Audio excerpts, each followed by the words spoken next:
Dear students of class 2nd, today I will teach you chapter 1st, your moral book. The name of chapter 1st, Have a Good Day. तो प्यारे बच्चों, अब हम आपके इस पहले पाठ को पढ़ करके और हिंदी में आपको इसका पूरा अर्थ बताएंगे, जिससे आप इस चैप्टर को बहुत अच्छी तरीके से समझ जाएं। तो देखें, जो आपके मॉरल की बुक का पहला चैप्टर है उसका नाम है हैव ए गुड डे। आपका दिन अच्छा हो। It is an old saying, जैसा कि पुराने समय से कहा जाता है कि early to bed and early to rise makes a man healthy wealthy and wise.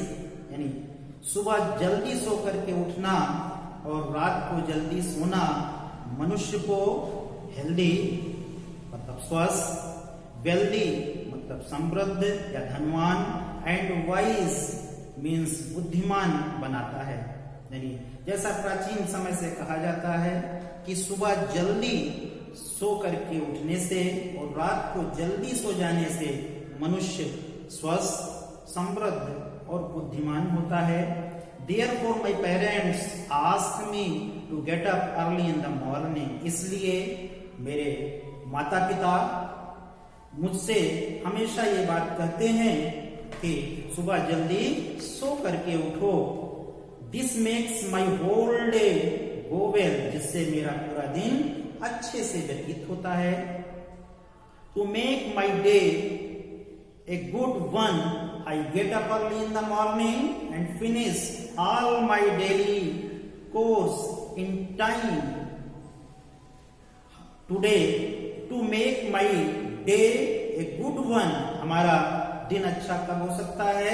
I get early in the morning, जब हम सुबह जल्दी सो करके उठते हैं, जिससे finish all my daily chores in time, हमारे सभी कार्य समय पर समाप्त हो जाते हैं।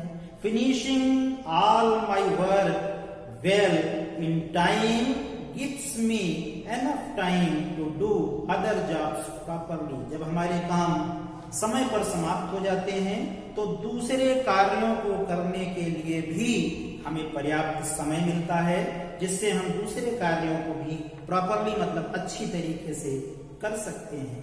I feel relaxed, जिससे हम आराम या सहज महसूस करते हैं।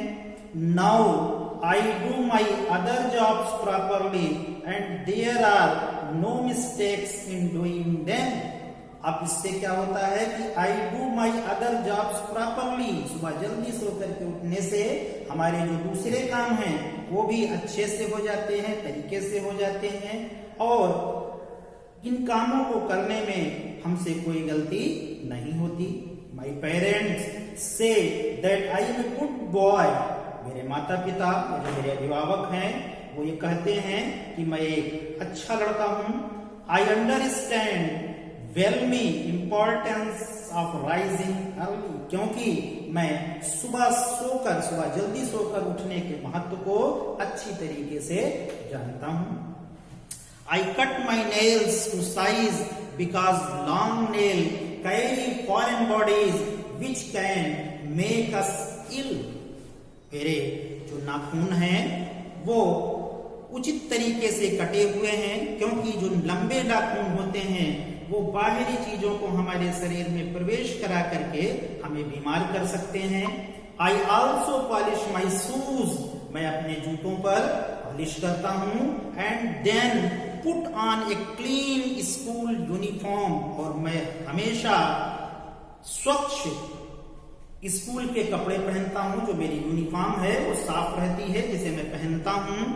By then it is time to take my breakfast, और अब मेरा सुबह का नाश्ता करने का समय है। After I take less but nutritious food in my breakfast, मैं सुबह ब्रेकफास्ट में बहुत थोड़ा लेता हूँ, लेस बहुत थोड़ा लेता हूं, किंतु जो भी नाश्ता लेता हूं वो पौष्टिक होता है। After getting ready for my school I find enough time to revise my lesson of the previous day. सुबह स्कूल जाने से पहले मैं तैयार हो जाता हूं एंड फाइंड एनफ टाइम, और मेरे पास पर्याप्त समय रहता है कि मैं अपने जो कल चैप्टर हमको पढ़ाया गया है, जो लेसन पढ़ाया गया है, उसको मैं रिवाइज कर सकूं, दोहरा सकूं। I also read a new chapter which is to taught in the class that day, और मेरे पास इतना पर्याप्त समय रहता है कि जो आज पढ़ाया जाने वाला लेसन है, जो आज पढ़ाया जाने वाला चैप्टर है, उसको भी मैं पढ़ करके उसकी तैयारी कर सकूं। This makes me understand that chapter very easily, जिससे जो आज हमको चैप्टर पढ़ाया जाना है वो आसानी से हमारी समझ में आ जाता है। After revising the previously taught chapter and reading a chapter in advance, I put my books in the school bag. जो कल पढ़ाया गया चैप्टर है उसको दोहराने के बाद में, और जो आज पढ़ाया जाने वाला चैप्टर है उसको पहले पढ़ लेने के बाद में मैं अपनी किताबों को अपने स्कूल बैग में रखता हूं। I help my younger brother in all his work. मैं अपने छोटे भाई के सभी कार्यों में उसकी सहायता करता हूँ। I put my lunch box in my school bag. मैं अपने स्कूल के बैग में अपने लंच बॉक्स को रखता हूँ। Now it is time to leave for my school. और अब मेरा स्कूल जाने का समय हो गया है। Thus and early rising and doing all our work in time gives a good beginning for the day. इस प्रकार से सुबह जल्दी सोकर के उठने से हमारे सभी काम समय से हो जाते हैं और हमारे दिन की शुरुआत अच्छी होती है। प्यारे बच्चों, हमको इस बात से क्या शिक्षा मिलती है कि well begun is half done. यदि हम किसी कार्य की अच्छे से शुरुआत करते हैं तो हम ये मान करके चलें कि हमारा वो आधा कार्य समाप्त हो गया। तो इसलिए हमें हमेशा सुबह जल्दी सो करके उठना चाहिए और रात में भोजन करने के बाद जल्द ही सो जाना चाहिए ताकि हमको पर्याप्त नींद मिल सके और हमारा जो आने वाला दिन है, आगे का अगला दिन है, वो अच्छे से व्यतीत हो। प्यारे बच्चों, इस चैप्टर से संबंधित जो क्वेश्चन आंसर हैं इसकी PDF आपको उपलब्ध करा दी जाएगी। धन्यवाद।